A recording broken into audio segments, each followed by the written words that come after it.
There's a question that comes up often after being hurt, manipulated, or confused by a narcissist. Does a narcissist ever truly apologize? At first glance, it might seem that they never do, or when they do, it feels hollow, rehearsed, or even manipulative. But the truth is more complex. Narcissists can apologize, but how and why they do it reveals a lot about their emotional world, their defenses, and their capacity, or lack thereof, for empathy. Today, we'll explore what happens inside a narcissist when they say, "I'm sorry," what those words really mean, and when, in rare cases, they might come from a genuine place of self-awareness. To understand this, we need to start with the psychological foundation of narcissism. According to the DSM-5, narcissistic personality disorder, NPD, is characterized by grandiosity, a constant need for admiration, and a lack of empathy. However, beneath this facade lies deep shame, insecurity, and fear of inadequacy. Otto Kernberg, one of the most influential psychoanalysts in this field, described narcissism as a fragile structure built to protect the self from collapse. The narcissist's primary defense is denial of vulnerability, and that's exactly why apologizing is so difficult. Saying "I'm sorry" requires acknowledging a mistake, admitting responsibility, and accepting the possibility of having caused pain. For a narcissist, this is almost unbearable, because it directly threatens the foundation of their grandiose self-image. They see themselves as exceptional, competent, and above reproach. An apology, therefore, is not just a confession. It's an attack on their entire identity. It triggers intense shame, something they have spent their entire lives avoiding. Heinz Kohut, the founder of self-psychology, offered an illuminating perspective on this. He believed narcissists suffer from a fractured self, one that cannot tolerate imperfection. When confronted with criticism, even mild, they experience it not as feedback, but as humiliation. That's why, instead of taking responsibility, they often react with defensiveness, anger, or victimhood. The narcissist would rather distort reality than face the internal collapse that comes from admitting fault. So, does a narcissist apologize? The answer depends on the motivation behind the apology. There are generally 3 types of apologies a narcissist might give, and only one of them can be considered authentic. The first type is the false apology. This is perhaps the most common. It sounds like, "I'm sorry you feel that way. I guess I should have done things differently, but you overreacted." Or, "I didn't mean it like that. You're too sensitive." In these apologies, the narcissist doesn't take responsibility. Instead, they subtly shift blame back onto the other person. It's a linguistic trick, the appearance of accountability without any real emotional ownership. The goal isn't reconciliation, it's damage control. They apologize to restore harmony, protect their image, or regain control, not to heal the relationship. The second type is the strategic apology. This one is calculated and manipulative. The narcissist says sorry, not because they regret their actions, but because they see an advantage in doing so.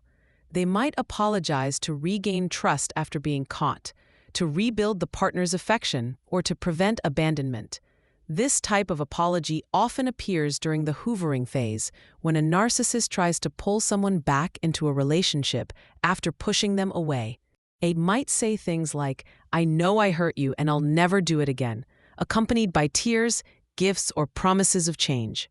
But once they feel secure again, their behavior reverts to the same patterns.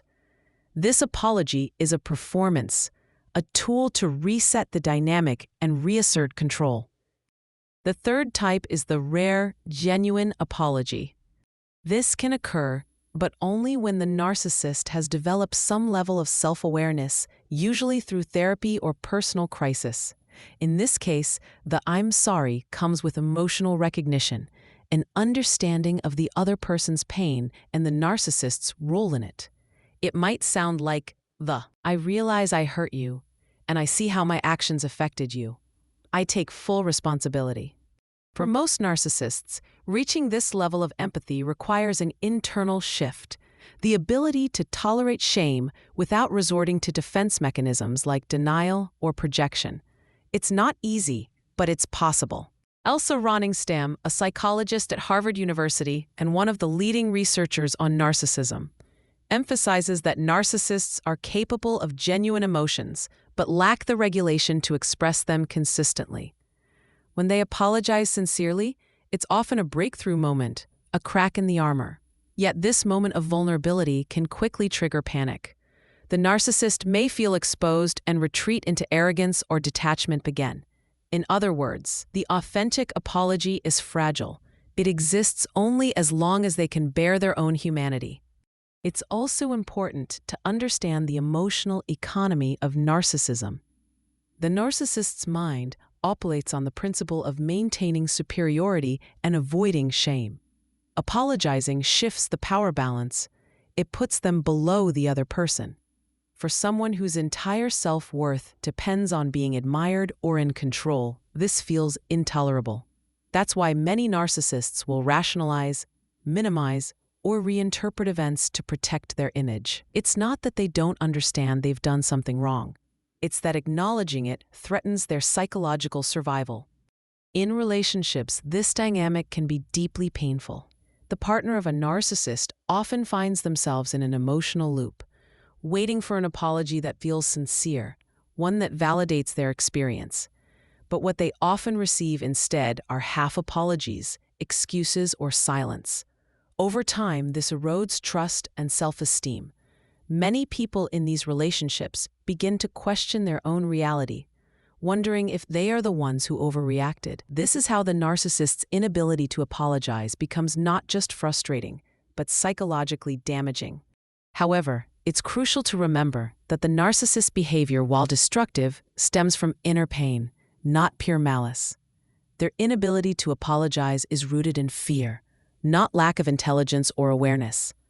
The fear of being small, unworthy, or unloved drives them to protect the grandiose self at all costs. Recognizing this doesn't mean excusing their actions, but it helps you disengage from the endless cycle of expecting empathy from someone who hasn't yet learned to face their own emotions. There is hope, though. When narcissists commit to therapy, especially psychodynamic or schema therapy, they can begin to develop a more stable sense of self.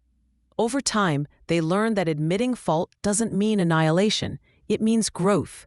They begin to understand that love doesn't require perfection, and that an apology is not a surrender of power, but an act of courage and connection. Some even experience deep emotional healing when they finally allow themselves to feel genuine remorse. So, does a narcissist apologize? Yes, but the meaning behind that apology matters more than the words themselves. Most apologies from narcissists are strategies, not sentiments. But when self-awareness enters the picture, when empathy begins to replace fear, those two words, "I'm sorry," can become something real. And for those who have been waiting for an apology that never came, perhaps the real healing begins not when they finally say it, but when you stop needing it. Understanding their limits frees you from the cycle of hope and disappointment, because closure doesn't always come from them. Sometimes it comes from within, when you recognize that their silence or their false apologies say more about their wounds than your worth. In the end, a narcissist's apology, or lack of it, teaches us something profound about human nature: that facing our imperfections, taking responsibility, and expressing remorse are not signs of weakness, but of strength, and that the truest form of freedom comes not from hearing "I'm sorry," but from knowing you no longer need it to move forward.